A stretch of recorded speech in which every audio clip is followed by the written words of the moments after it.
Hello and welcome to the Broadcast Newswrap, your shorthand guide to the week's TV news stories, brought to you by the Broadcast editorial team.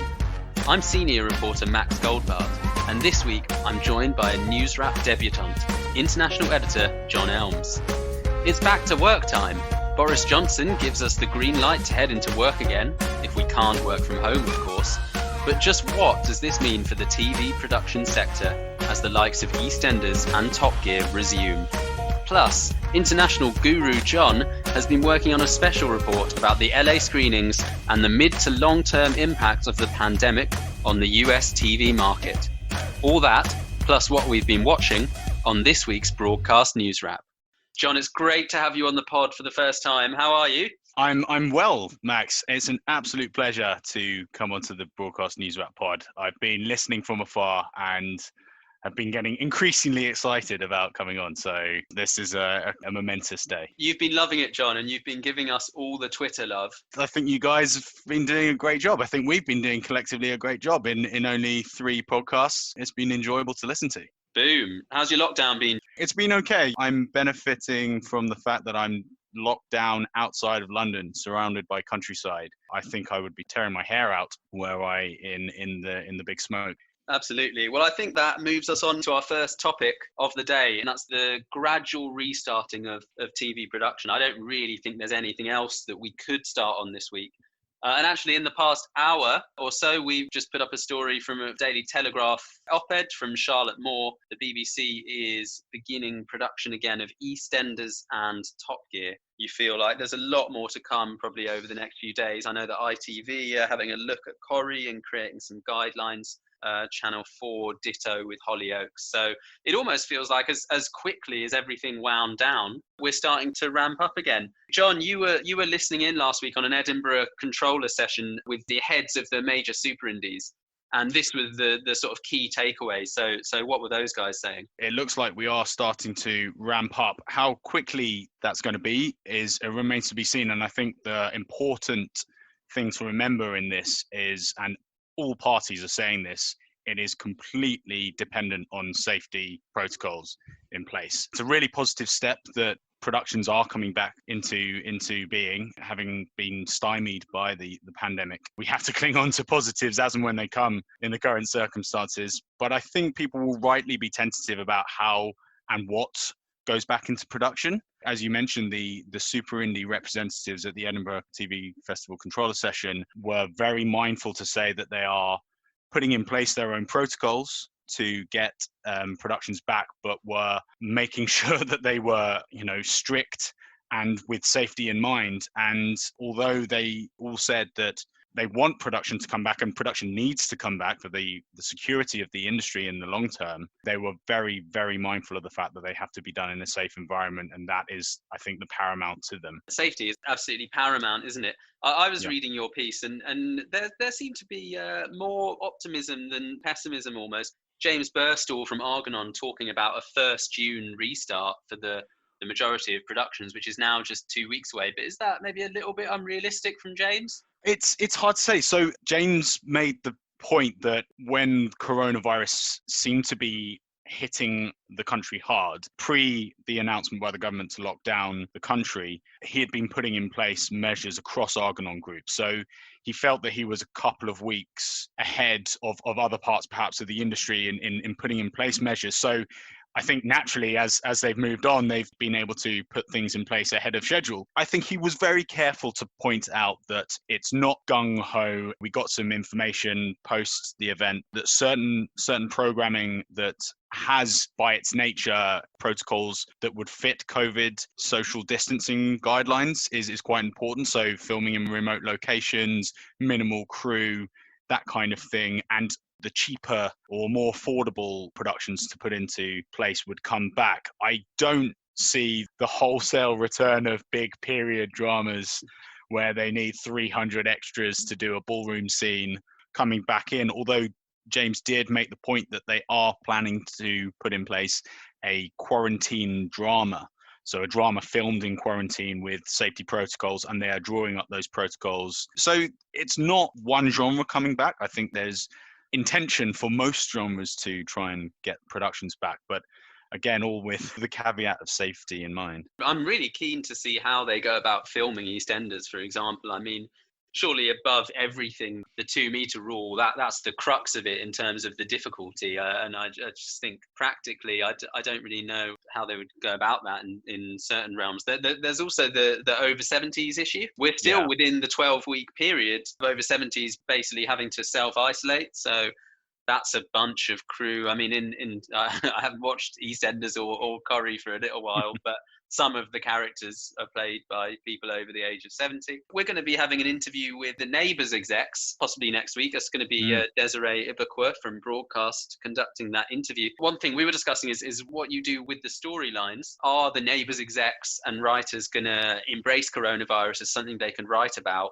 Or will they continue to live in a fictional world where the pandemic doesn't exist? And I wonder what audiences would prefer. I think there are several key points to that. I mean, with regards to the distancing of soaps, I think that's a major one, because if you think of soaps involving a lot of dialogue, they're heavy on dialogue, right? They're all about interpersonal relationships between a community. So I think camera angles and camera shooting techniques are going to be paramount in trying to convey proximity whilst remaining 2 meters away.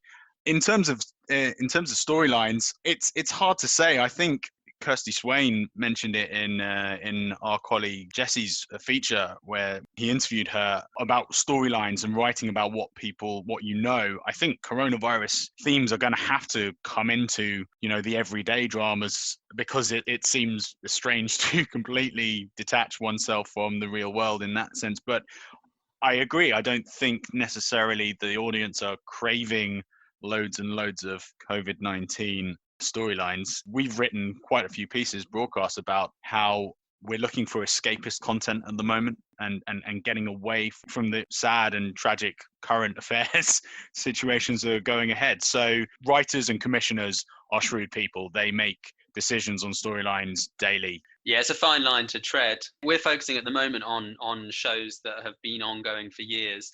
When it comes to new programs or new commissions, there are going to be other difficulties involved. Guidelines being drawn up, but the insurance issue returns once again and continues to rear its head, really. So the problem here, which is something that we at Broadcast highlighted a couple of months ago when we wrote about the coronavirus conundrum, which was a period of time where insurance companies stopped insuring productions for force majeure reasons because coronavirus was just too much of an unknown at the time. And so that issue led to a bunch of difficulties for, I imagine, hundreds of productions. And we're returning to that now, really. So Tracy Brabin, the Labour Shadow Culture Minister, wrote to the Chancellor last week and called for the government to become insurers of last resort. So essentially stepping in when an insurance company would refuse to insure a big production.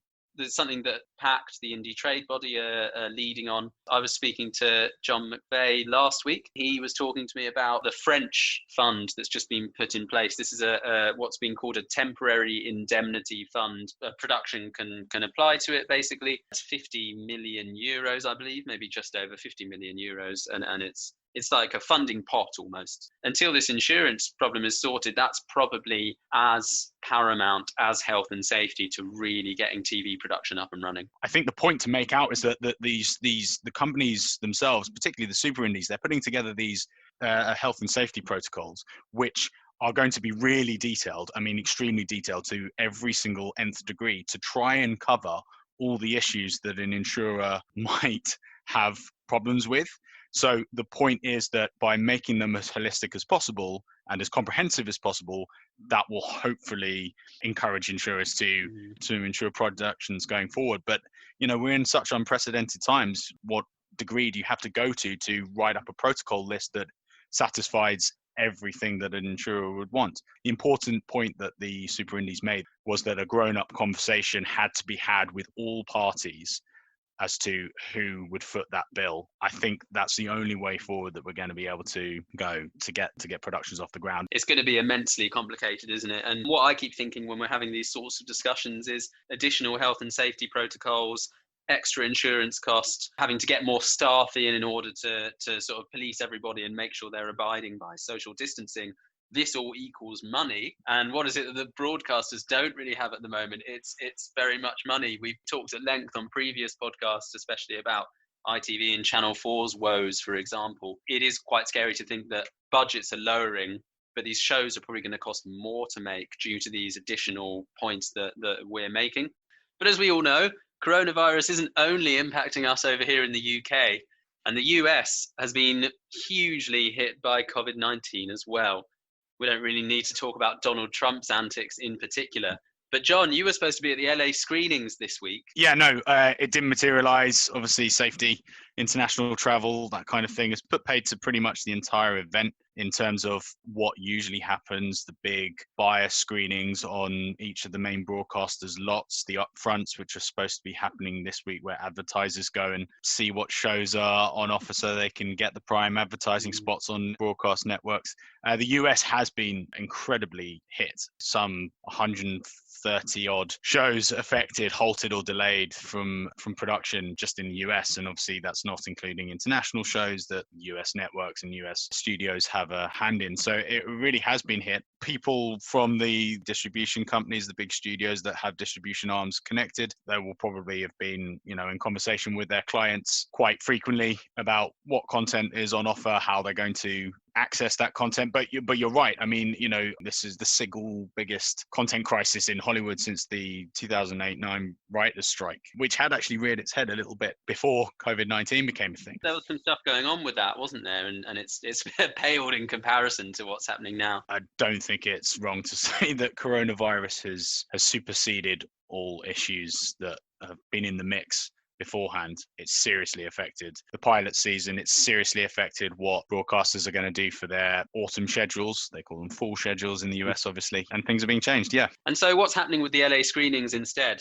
How is that virtually running? So to my knowledge, the only company to have put up a kind of a virtual LA screenings is Sony. I'm actually writing a piece about what the effect of a cancelled and non-apparent LA screenings will have in the market.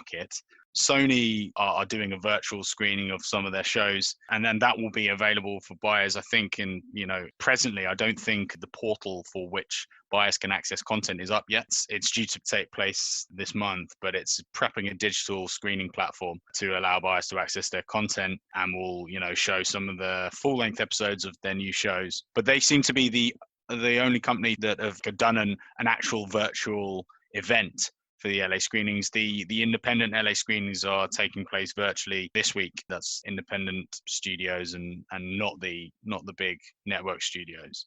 So things are going on, and as I say, I'm sure that companies are constantly in contact with their clients and buyers about what content is available, how content is available, and what is on offer to acquire for networks around the world. And what are the conclusions of your piece at the moment? We've been talking a lot about the midterm, long-term knock-on effects over here in the UK, but I'm keen to know if there are similarities or key differences between what's happening across the pond. Well, I think you will see a clear impact of what coronavirus has done to the industry just through the couple of announcements that some of the big networks have done for their full schedules. Fox and the CW, two broadcast networks in the US, have both announced acquisitions. A couple of acquisitions are going to be leading their full schedules. Now, this was described by our colleague Jesse as a watershed moment. It really is, because the whole point of the pilot season that precedes the LA screenings is that the networks will give pilot orders or straight to series orders for shows that they want to appear in autumn. Now, coronavirus has stopped that and some of those shows from being produced. So Fox has taken a show that was actually picked up last year, Filthy Rich, a Kim Cattrall drama, and is going to be broadcasting that in full schedule, and has also acquired another show, LA's Finest, which was in development at NBC but then wasn't picked up last year. Essentially, Fox are going to have two shows leading its full schedule that were from last year, and one of which wasn't even a Fox original, it was an acquisition. Similarly, the CW has picked up the drama Swamp Thing, which was on Amazon in the UK, and that's another acquisition. They're synonymous with DC Comics. Quite a lot of Batman, Batgirl, Arrow, all those DC universe superheroes. Those are the kind of shows that they've broadcast. They've picked up made an acquisition for their lead show. So it has had knock knock-on effect. And I think a point, I've spoken to a couple of distributors, big distributors in the UK, and some are anticipating potential pipeline problems in maybe 3/4 of a year. I think they think that the halt to production, original productions that were going to go onto their distribution slate might have a knock-on effect almost a year down the line. There might be a supply problem for their catalogs. Obviously, the industry has been recalibrating itself by looking back into their catalogs and supercharging some of their shows that already exist, and the buyers are responding accordingly. Yeah, that's virtually unheard of, isn't it? I was really surprised to hear the news about Fox and the CW. And I wonder if this will lead us down a path where the industry has changed for good, in the sense that acquisitions and co-productions just become even more of an established thing with the larger broadcasters and the larger networks. Piers Wenger spoke a few weeks ago about how co-productions are going to become even more key, because the travel ban will be the last thing that will be lifted, and suddenly all large broadcasters and networks around the world are going to be looking for those places that can record and film the biggest dramas. The CW has acquired in the past, so it's not uncommon for them to acquire. But you're totally right. There have been numerous calls in the past for the pilot season to be scrapped. It's really expensive in the US. I think it's almost become part of the furniture of the international landscape, though. So I don't envisage the pilot season being scrapped because of coronavirus. But that said, if these acquisitions for these broadcasters really take off, and Fox sees amazing ratings for LA's Finest, the CW sees amazing ratings for Swamp Thing, this could have an effect. Acquisitions are cheaper than original productions, and who knows, maybe the pilot season will be shortened. Broadcasters and networks will only have a maximum amount of shows they'll put in development and production. They counted the number of pilots that were in the mix before coronavirus, came down, and some had been ordered to series, others were still in pilot stage. But there's, 50 odd shows there. That's a lot of money outlaid already, and with production halting and the knock-on effects of costs, that's going to be a lot of money spent.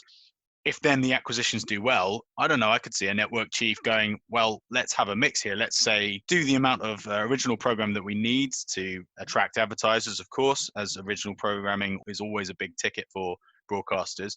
But can we mix it with acquisitions, save a bit of money in certain parts of the year to then reapportion elsewhere? I think it would be a sensible thing. The value of the original is going to go down a little bit, isn't it? Like, people are just going to be absolutely desperate for content, and your average viewer sitting at home just cares less and less whether they believe or understand that Fox originated something. They just want to watch a good drama. We place a lot of assumptions on the viewer, right? I mean, I think in the US, these broadcasters do make a big song and dance that these shows are, Fox originals or NBC originals, and that's an important part, especially also for advertisers in upfronts. And the audiences tend to know what a show is. I mean, CBS, they've commissioned a lot of reboots in the past, and they have a lot of returning shows that are synonymous with their brand. And so people are quite used to and know what a CBS show is. And that's quite an important point, because these shows have had their productions halted. That's quite a big problem for schedules down the line. Obviously, we don't know what the schedulers are thinking. Not being able to produce your meat and drink shows ahead of when they're supposed to go out is going to be a big problem for networks. So yeah, it will be interesting to see what the value of an original is. We could see a mixed economy. A shift in the landscape, John. One of those old landscape shifts. Thanks, John. I think you've given us a really good overview there of what's going on across the pond. And now we move on to our favourite part of the show, surely. It's what we've been watching. John Elmes, you've been on Sky. I have been on Sky a lot, and not just watching constant Premier League years in my craving for live sport. No, I have been on Sky. I've been on Sky a lot just because I've had access to it at the place where I'm knocked down, which is great. Been watching Gangs of London. I quite like a mob gang-related style show. This one is particularly violent. I mean, it's more violent than many that I've seen. It's made by Pulse Films in association with Sister, so has really quite high-end TV credentials, and it's a Sky original. Actually, I think I noticed today one of its most successful original drama launches. And it's been entertaining. Mea culpa, I've binged it on Sky on demand, but it's been an interesting show. It's got all the hallmarks of a high-end TV, gangster production, gripping storyline, big fight scenes, quite kind of escapist stuff for me. I've also been watching Code 404, another Sky production, a Sky comedy. I think it's true that we're all looking for escapist content. I've been watching a lot of comedies. Code 404 was a particularly fun find because I'd seen it advertised and I was like, well, I might give this a chance. Let's see. And it's got, Stephen Graham, who's one of my favorite actors, and Daniel May's in it. And it serves a really good purpose. It's completely doesn't take itself too seriously. It's a cop buddy comedy made by Kudos and Water and Power Productions. And it's just been a bit of fun. So yeah, I've been enjoying that. I've also not been watching Normal People, nudge, nudge, wink, wink, because I know we're not supposed to mention it on this podcast. So it's embargoed. Good to know, because yeah, I've definitely not been watching that show. On Gangs of London, last week, Broadcast Editor-in-Chief Chris Curtis told us that he's been running around his house pretending to be Uhtred from The Last Kingdom. But Big John Elmes, have you been running around the house pretending to be anybody from Gangs of London? Have I been doing that? No, because that would probably have me arrested for multiple bloody murders. I would like to think I'm like Elliot, one of the lead characters, but he is definitely more athletic than I am. He knows martial arts, which I definitely don't know. I see myself more as a kind of an armchair person. Maybe I could be leading a double life as the head of a London gang. This could be your calling, John Elmes. It could be my calling. Who knows? In my thirst for live sport, I went for Amazon's cricket documentary about the Australian Test team, which you called me out on, John Elmes. You said you don't want to lionise the side. I then Googled to find what lionise meant, and then I understood what was going on. But I have to agree with you. I got to episode 3 and suddenly Australia actually started playing quite well against the Indian cricket team. I haven't watched any episodes since. Amazon is absolutely going all guns blazing on the sports documentaries. You cannot open your eyes without noticing another one on a billboard or on your TV screen. Yeah, they do them well. The Test, that's what it's called. It's called the Test. Indeed, a new era for Australia's cricket team. I mean, The Edge was brilliant. That was on Amazon. That was a very good documentary about the England cricket team. The Test, even though I don't want to lionise the Australian cricket team for obvious, partisan reasons as a cricket fan, it is a well-made documentary. And sports docs are great. I've watched loads of them recently in our craving for live sport. You do the next best thing. Absolutely. John Elmes, you've been lionised. Thank you so much for appearing on the pod. Max, it's been the highlight of my week. I can't lie. Thank you for listening to episode 4 of the Broadcast Newswrap. I'm senior reporter Max Goldbart, and I've been speaking with Broadcast International Editor John Elmes. You can check out the podcast on Spotify and iTunes, or on our website via www.broadcastnow.co.uk.